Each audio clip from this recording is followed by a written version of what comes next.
welcome back to another episode on Genealogy TV. Today I am doing another app for that segment. This is a little review of the Google Translate app. If you don't have it on your phone, you should. Especially if you're doing records, if you're looking in the archives for records from overseas.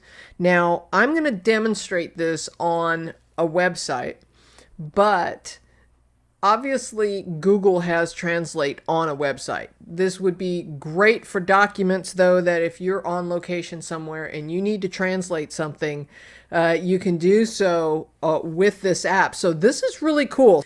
Okay, so here's the Google Translate app. I'm going to click on it. And I have already preloaded it with Danish to English because I have Danish ancestry. And so I go to the Danish websites a lot. Now, I have set this website to be in Danish as it was originally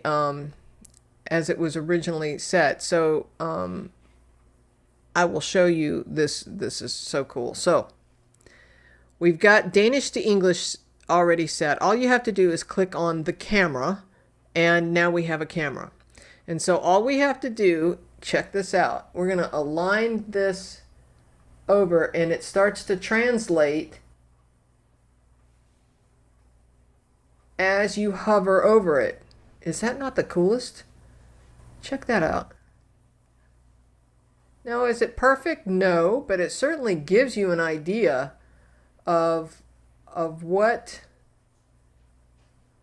Sometimes you have to hold real still or move around a little bit to get it to translate.